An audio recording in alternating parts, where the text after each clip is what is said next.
Assalamualaikum warahmatullahi wabarakatuh. Selamat datang kembali di Ruang Belajar. Pada kesempatan kali ini kita akan belajar bersama tentang konsep indeks harga. Sebelum kita lanjut, ada baiknya kita mengetahui apa saja sih yang akan kita pelajari pada kesempatan kali ini. Pertama, kita akan belajar tentang definisi indeks harga. Yang kedua, kita akan mempelajari tentang tujuan perhitungan indeks harga. Yang ketiga, kita akan mempelajari tentang jenis-jenis indeks harga. Yang keempat, kita akan belajar bagaimana cara menghitung indeks harga beserta contoh-contoh soalnya. Oke, sekarang kita lanjut pada pengertian indeks harga. Sebelum kita bahas tentang pengertian indeks harga, ada baiknya kita memahami dulu apa sih indeks itu. Menurut Kamus Besar Bahasa Indonesia, indeks adalah daftar harga sekarang dibandingkan dengan harga sebelumnya menurut prosentase untuk mengetahui naik atau turunnya sebuah harga. Jadi indeks digunakan untuk membandingkan harga sekarang dan sebelumnya berdasarkan prosentase kenaikan harga. Berdasarkan pengertian indeks tersebut, maka indeks harga dapat didefinisikan sebagai suatu perbandingan antara harga rata-rata pada tahun yang dihitung atau pada periode yang dihitung dengan harga rata-rata pada tahun sebelumnya yang dijadikan sebagai patokan atau dasar perhitungan. Berikutnya kita membahas tentang tujuan perhitungan indeks harga. Mengetahui nilai indeks harga sangatlah penting buat memahami bagaimana perekonomian sebuah negara. Naik turunnya indeks harga dapat digunakan untuk mengetahui seberapa besar tingkat pendapatan, harga, dan kemampuan daya beli masyarakat. Berikut ini merupakan beberapa tujuan perhitungan nilai indeks harga. Pertama, perhitungan indeks harga dapat dijadikan sebagai indikator memahami kondisi perekonomian secara umum. Yang kedua, dapat dijadikan sebagai pedoman bagi pemerintah untuk mengambil sebuah kebijakan. Yang ketiga, indeks harga dapat dijadikan sebagai dasar untuk mengukur terjadinya inflasi ataupun deflasi. Yang keempat, dapat dijadikan sebagai pedoman penetapan upah. Jadi dengan memahami indeks harga kita dapat menetapkan upah yang layak untuk seorang karyawan. Yang terakhir, pemahaman terhadap indeks harga dapat kita gunakan untuk melakukan penetapan harga-harga barang atau jasa yang diproduksi oleh seorang produsen. Berikutnya kita memahami jenis-jenis indeks harga. Ada beberapa jenis indeks harga, namun pada kesempatan kali ini kita hanya membahas 3 jenis indeks harga saja. Pertama, indeks harga konsumen atau IHK. Indeks harga konsumen merupakan angka indeks yang mencerminkan nilai atau harga yang berlaku pada tingkat konsumen. Indeks harga konsumen diambil dari data empiris tentang berbagai harga yang berlaku pada tingkat konsumen, mulai dari kelompok makanan, perumahan, aneka barang atau jasa yang digunakan secara langsung oleh konsumen. BPS menggunakan IHK sebagai dasar yang digunakan untuk mengukur tingkat inflasi atau deflasi di Indonesia. Jadi IHK sangat penting bagi pengukuran nilai inflasi yang terjadi di Indonesia. Yang kedua, indeks harga perdagangan besar atau indeks harga produsen. Indeks harga produsen adalah angka indeks yang mencerminkan tingkat harga yang berlaku pada tingkat produsen, mencerminkan perbandingan perubahan harga pada satu periode waktu ke periode waktu sebelumnya pada tingkat produsen. Penggunaan data IHP biasanya sangat membantu untuk menghitung nilai PDB atau PDRB. Yang ketiga, indeks harga pertanian. Indeks harga pertanian merupakan angka indeks yang mencerminkan angka yang harus dapat diterima oleh petani agar para petani dapat melakukan aktivitas produksi lagi. Bahasa sederhananya, indeks pertanian mencerminkan berapa sih nilai yang harus diterima seorang petani agar petani tetap dapat melakukan aktivitas produksinya, atau dengan kata lain menghitung biaya-biaya produksi yang dibutuhkan oleh seorang petani. Indeks harga pertanian mencerminkan seberapa seberapa besar sih penghasilan yang dapat diterima oleh seorang petani dari aktivitasnya sebagai seorang petani. Berikutnya, perhitungan nilai angka indeks atau nilai indeks.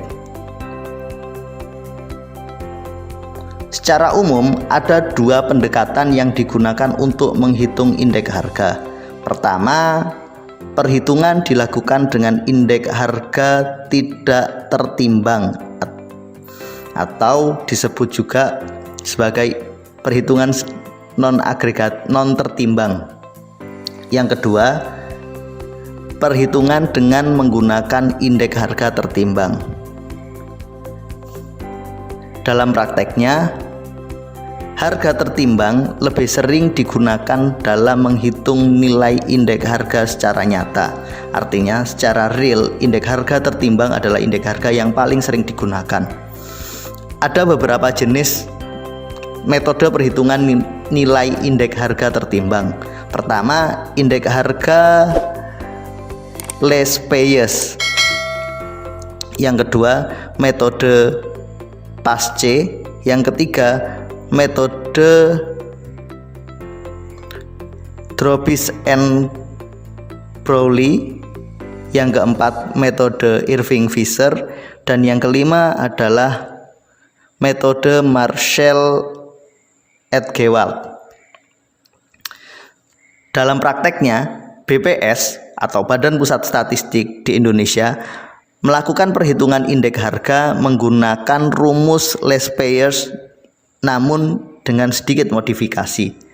Penjelasan lebih lanjut tentang bagaimana rumus untuk menghitung nilai angka indeks serta contoh-contoh soalnya dapat disimak pada uraian berikut ini.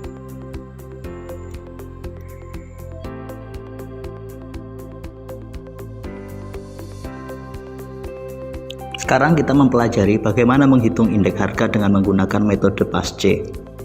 Ini adalah rumus yang digunakan untuk menghitung indeks harga dengan indeks PASC. Sigma PN dikalikan dengan QN dibagi dengan sigma P0 dikali dengan QN dikali 100. Keterangannya, IP adalah angka indeks PASC, PN merupakan harga tahun yang dihitung angka indeksnya. Jadi P merupakan harga di mana kita ingin menghitung nilai indeksnya pada tahun tersebut. P0 merupakan harga tahun sebelumnya atau tahun dasar. Kemudian QN juga sama, merupakan kuantitas atau jumlah barang pada saat kita mencari nilai indeks harganya. Oke, untuk mempermudah saya kasih contoh soal. Silakan dilihat tabel berikut ini. Ini ada beberapa jenis barang dari A sampai dengan E, kemudian harga 2003 merupakan P0 atau tahun dasar, dan 2004 merupakan PN atau pada saat tahun ketika kita ingin mencari angka indeksnya. Jadi yang dicari adalah angka indeks pada tahun 2004. Q kuantitas atau jumlah barangnya yakni pada 2003, dan ini adalah kuantitas pada tahun 2004. Pertanyaannya, berapakah nilai indeks harga PASC? Tentunya pada tahun 2004. Penyelesaian, kita ingat-ingat kembali ini rumusnya. Jadi kita mencari, kemudian kita cari sigma PN kali QN dari ini yang atas, sigma PN kali QN kita cari dulu. Caranya P kali N dulu, kemudian hasilnya dijumlahkan. Sama, kemudian kita juga mencari sigma P0 kali QN. Kemudian kita buat, ini adalah tabel yang pertama sampai dengan kuantitas. Kemudian kita membuat tabel baru yakni PN kali QN, yakni PN kali QN. Kita cek PN nya adalah 300, QN nya adalah 100. Jadi 300 kali 100 sama dengan 30.000. Kemudian P0 kali QN, P0 nya adalah 200, QN nya adalah 100, jadi sama dengan 20.000. Sama, yang ini merupakan pengalian dari PN kali QN, yang ini juga perkalian dari P0 kali QN. Kemudian ini sigmanya, jadi dijumlah dari 30.000 sampai dengan 30.000 dijumlah. Kemudian ini juga sama, dijumlah dari 20.000 ditambah dengan 30.000, 125.000 sampai dengan 20.000. Ini jumlahnya, ini jumlah sigmanya. Jadi kita ketahui nilai sigma PN kali QN, yakni ini, sigmanya adalah ini, 242.500. Kemudian nilai sigma P0 kali QN, P0 kali QN dijumlahkan ketemunya ini sama dengan 240. Masih ingat rumusnya? Rumusnya adalah sigma PN dikali Qn dibagi P0 kali Qn kali 100. Jadi ini IP sama dengan 242.000 sigma PN kali Qn dibagi 240.000 sigma P0 kali Qn dikali 100. Jadi hasilnya adalah 101,04% atau 101,04. Oke, kemudian kita berlanjut ke contoh berikutnya. Kita menghitung metode Lesch-Peyre. Rumusnya hampir sama. IL sama dengan del sigma PN kali Q0, bedanya sekarang ini Q0, kalau yang tadi adalah Qn, dibagi dengan P0 kali Q0 kali 100. Pembaginya adalah tahun dasar. Keterangannya ini hampir sama dengan tadi. P0 adalah harga pada tahun dasar, Q0 juga kuantitas pada tahun dasar, PN adalah harga ketika indeksnya dicari. IL merupakan angka indeks Lesch-Peyre. Contoh soalnya menggunakan tabel yang tadi. Kemudian langkahnya sama. Kita ingat-ingat kembali rumusnya. Kita cari nilai sigma PN kali Q0 ini, kemudian cari nilai sigma P0 kali Q0 ini. Jadi kita buat tabel lagi ini. Jadi ini hasil PN kali Q0, PN 300.000 kali Q0 50, jadi 15.000, dan seterusnya. Ini adalah jumlah sigmanya. Jadi hasil dari sigma PN kali Q0 adalah 210.000.